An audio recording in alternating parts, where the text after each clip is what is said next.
थोरै निजी क्षेत्रको बारेमा कुरा गरौँ है त।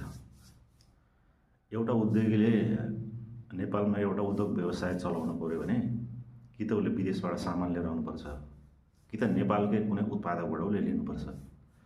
विदेशबाट सामान लिएर आउँदाखेरि तपाईँ हामीलाई थाहा नै छ नेपालको भन्सार कति महँगो छ भन्ने कुरा। भनेपछि उसले सामान ल्याउँदाखेरि त्यो भन्सार बिन्दुमा नै उसले प्रशस्त पैसा नेपाल सरकारलाई तिरिसकेको हुन्छ। त्यसपछि जब उसले आफ्नो उद्योगमा लिएर आउँछ, उद्योगमा लिएर आएपछि त्यसलाई बनाउनु पर्यो, तयार गर्नु पर्यो, त्यसमा लाग्ने खर्चहरू मजदुरदेखि लिएर अरू सञ्चालन खर्चहरू सबै दिनु पर्यो र दिएर त्यसपछि तयार हुन्छ, सामान तयार हुन्छ।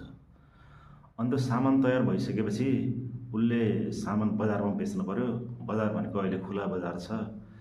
अहिले हामी इन्टरनेटदेखि अन्त सबैतिर देख्न सक्छौँ। कुनै चिज यहाँ नेपालमा उत्पादन भयो भने अरू सयौँ देशहरूको सामान इन्टरनेटमा ठिक्क परेर लाइन लाएर बसेको हुन्छ।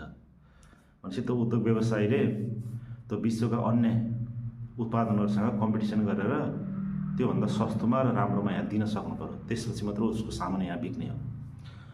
त्यो कठिनताका बावजुद उसले सामान बिक्री गर्छ, आम्दानी गर्छ। उसले आम्दानी गरिसकेपछि तपाईँ हामी सबैले थाहा छ उसको एउटा ब्यालेन्स सिट हुन्छ, आम्दानी खर्चको विवरण हुन्छ।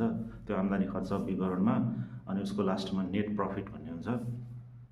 जम्मा त्यो वर्षभरि उसले आफ्नो उद्योगबाट व्यवसायबाट जति नाफा गर्छ त्यो नाफाको 30%, अर्थात् 1 करोड उसले कमायो भने 1 करोडमा 30 लाख रुपियाँ सर्लक्क सरकारलाई आयकर भनेर बुझाउनुपर्छ। अब निजी क्षेत्रका सबै उद्योग व्यवसायहरूले गर्ने भनेको यो नै हो। भनेपछि यो हिसाबले हेऱ्यौँ भने हाम्रो राज्यमा कमाएर दिने भनेको, हाम्रो राज्यको ट्रेजरी भर्ने भनेको निजी क्षेत्रको उद्योग व्यवसाय रहेछ भन्ने हामी सजिलै बुझ्न सक्छौँ, थाहा पाउन सक्छौँ।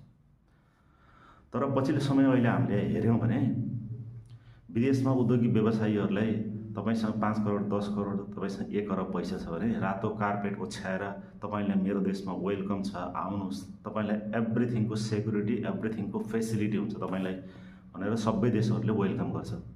तर हामीले यहाँ नेपालमा हेऱ्यौँ भने एउटा उद्योग व्यवसाय नयाँ सुरु गर्न अनि अहिले भइरहेकोलाई कन्टिन्यू गर्न कति गाह्रो छ यसो सम्झिनुहोस् त।